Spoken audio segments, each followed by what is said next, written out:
the future of the neighborhood. After years of stops and starts, Wilton Manors is finally on the precipice of major redevelopment.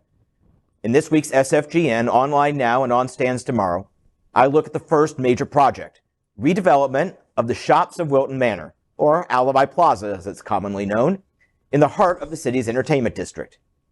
This coming Monday's Planning and Zoning Board meeting will make some make or break decisions and address the requests from the developer, and it's shaping up to be a packed house, with businesses and residents alike weighing in on the pros and cons of adding a parking garage and a 250-unit mixed residential building. Concerns about disruption during construction, adding a mid-rise structure to the skyline, and parking spot size will all be addressed. These are all valid and common concerns I've heard when covering development stories over the years. But what makes this unique is another concern, LGBTQ+ heritage.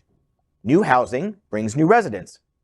And there's a good chance we will see an influx of heterosexual residents with straight businesses to follow. On its surface, that's fine. Wilton Manors welcomes everyone, and heterosexual and straight don't mean anti-LGBTQ+. But Alibi Plaza is the cultural heart of LGBTQ+ heritage in Wilton. Georgie's Alibi was the first gay business to successfully plant its flag. Many have followed to make Wilton the place it is today. A group of businesses has formed Wilton Drive Voice, and one of their goals is to set up programs to make sure the LGBTQ+ voice isn't lost to gentrification like what happened in Key West and South Beach. That's the fate of many traditional neighborhoods across the country. If Wilton is to remain the gayest place on earth, it will take a conscious effort. You can read more about what's at stake in this week's SFGN. And remember, the Planning and Zoning Board meeting is this Monday at 6 p.m. at City Hall. 6 p.m. Usually it's at 7. It's at 6 o'clock. So if you are interested in coming out, make note. It begins early because they're expecting a packed house. Yes. They're expecting lengthy public comments. And I am expecting a very thorough grilling of the developers as they go. Because once this is done, I'm pretty sure procedurally it will then move to the commission for a final vote. Have you heard anything from the businesses presently there? Like, is anybody happy, sad, indifferent about this? You know, no one's willing to go on the record, but a lot of people are talking to me, and they have very valid concerns. They don't want, like I said, the businesses formed Wilton Voice, and that is made up of Wilton Drive businesses. So it's not like the far-flung reaches of Andrews or Powerline. It's all the businesses right there, and they're taking a very active and very critical eye towards this development. You know, I have to say, in full disclosure, Queer News Tonight is very active in this story. Mm-hmm. And at this moment, I will just say we're very active in this story. It's very disappointing to me that every door or phone that I call, oh yeah, I just talked to John Hayden at South Florida Gay News, but following right in John's footsteps. John, I'm curious, but we'll have a lot more on this, and I know John is going to do a great job with this story too. I'm curious from your work on it so far, what do you hear about the developers? Any particular comments that you're hearing? Like, what are they asking? Well, what they're asking for is they want to have smaller parking spaces than the city requires. And honestly, I am not a city planner, but I know that our Wilton Manors parking spot sizes are significantly larger than Fort Lauderdale or Oakland Park, the neighboring cities to the thing. They also I think there's going to be some discussion about how far back off the road they have to be parking. A lot of it is very technical, but the debate, I sense, is going to be very emotional. And back to the developer is based in Coconut Grove. Mm-hmm. This is Miami.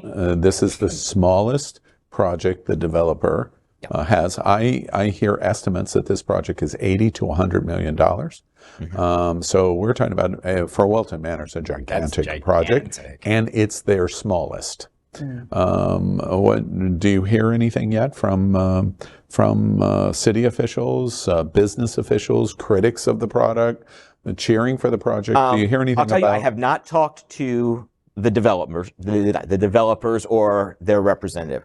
I have talked to people from a very wide spectrum of people who have skin in this game. And honestly, I can't get a read on a lot of people because they want Wilton Manors to grow. I mean, our population has grown like only 1,000 people, from 12,000 to 13,000 in like the last 15 years. So that's essentially zero growth.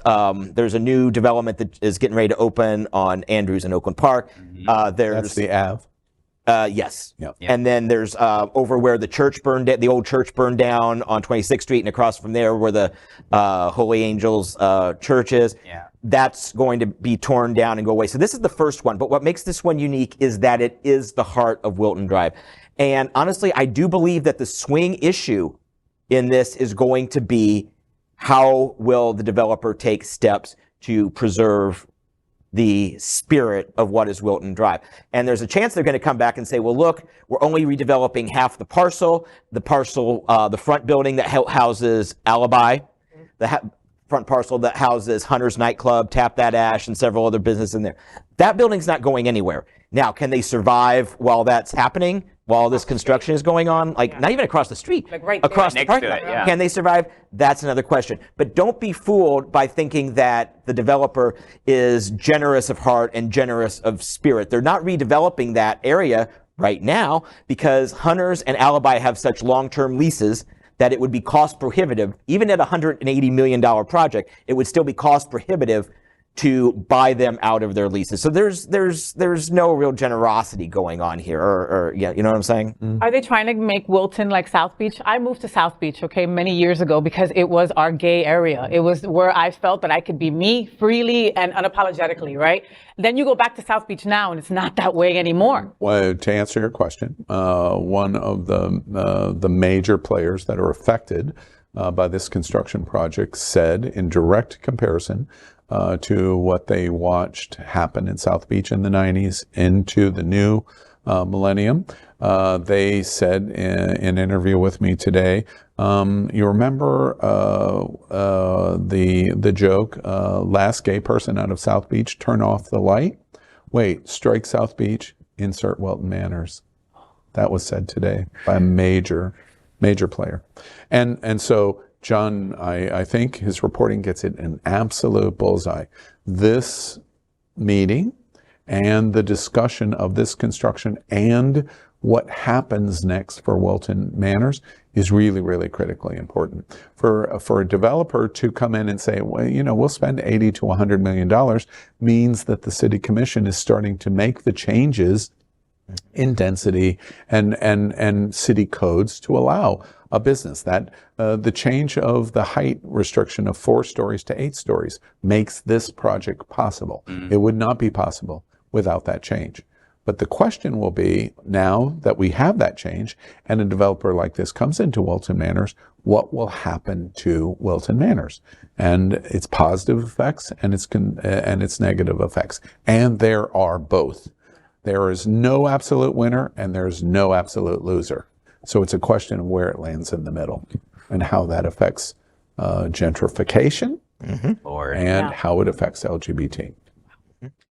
LGBTQ plus news is vital for our community and for the broader world as a whole. We have enough enemies at Fox News. Tucker, Sean, and Lara are loud. We need passionate allies. Happening Out Television Network, Queer News Tonight, and It's Happening Out are literally out of the closet and into the headlines. Our community needs your support. Like this broadcast and subscribe now to ensure the growth of the entire LGBTQ plus community.